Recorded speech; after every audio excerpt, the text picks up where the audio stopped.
उसी दौर के अंदर एक बादशाह गुजरिया। एक वक्त आया वो बीमार हो गया। मुल्क भर के हकीमा ने किया कि बादशाह तेरी बीमारी ला इलाज है, इस बीमारी की समझ नहीं आ रही। एक हकीम ने किया कि मेरे उस्ताद ने ज़ईफ बहुत ने, रहंदे दूर ने, सवारी दियो मैं जावा और उन्होंने लै आवा, शायद वो समझ जान। सवारी भेजी गई और उन्होंने लियांदा गया।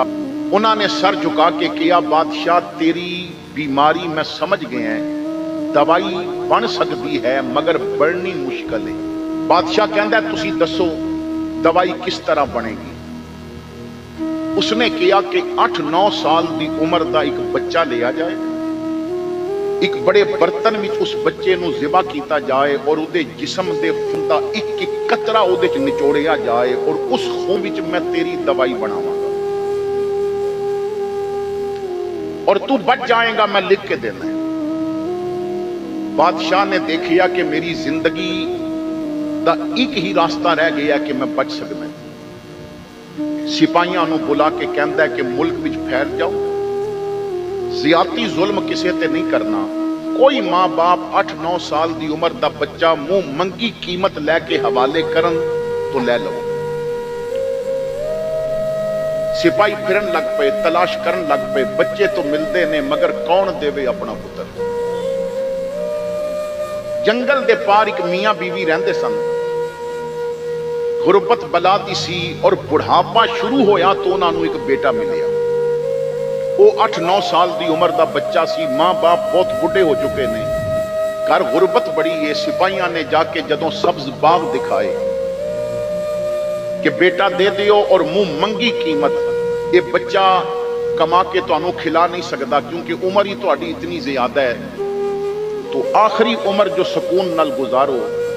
उन्होंने भी सोचिया कि गल तो इन्हां दी सही है। सादी कहंदे ने कि बच्चा मुंह मंगी कीमत लैके सिपाहियों के हवाले कर दिता। बच्चा लैके आ गए, सिपाहियों ने दसिया बच्चा तो मिल गया है, मुंह मंगी कीमत दे आया।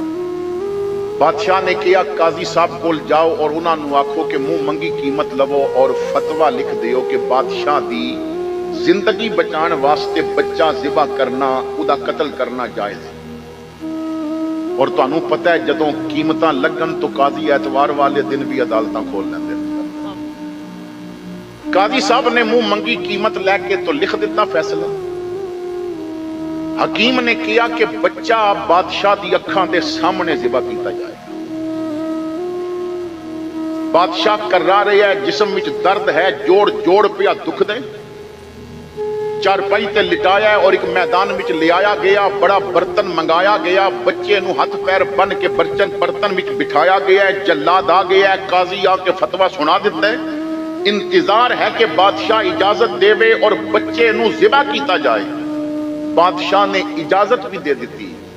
बादशाह बच्चे नू देख रहे है। जल्लाद पकड़ के गिरान लगा बच्चे नू ते बच्चे ने रोंदियां रोंदियां आसमान की तरफ देखिया। उदे कुछ लब हिले। जल्लाद ने पकड़ के गिराया, उधर जल्लाद ने गिराया, इधर बादशाह चारपाई से उठ के बैठ गया। कहंदा ज़िबा ना करियो, मेरे दर्द मुक गए ने,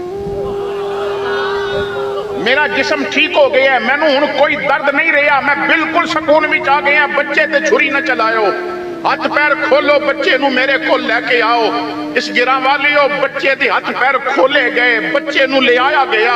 बादशाह बच्चे नू करीब करके कहंदा है जब तक तैनू लिटाण दा हुक्म नहीं दिता मेरे दर्द है सन। तू आसमान वल वेख के कोई बात कीती है, उस लफ्ज़ां तो बाद मेरे दर्द ठीक हो गए ने। दस तू अपने रब नाल की बात कीती है। बच्चा रो के कहंदा बादशाह की गल करनी सी, मैं सिर्फ आसमान वल वेख के इतना किया है। सब तो ज्यादा मां बाप के प्यार करते ने, दौलत पिछे उन्हें भी मुंह फेर लिया है। काजी रियाया नू हिफाजत देंदा है, दौलत पिछे उन्हें भी मुंह फेर लिया है। बादशाह रियाया वास्ते बाप की हैसियत दा हुंदा है, उन्हें भी अपनी जिंदगी पिछे मेरे कोलों मुंह फेर लिया है। रब्बा मां प्यो मुंह फेर गए, काजी मुंह फेर गया, बादशाह मुंह फेर गया, किधरे तू भी तो नहीं मुंह फेर लिया,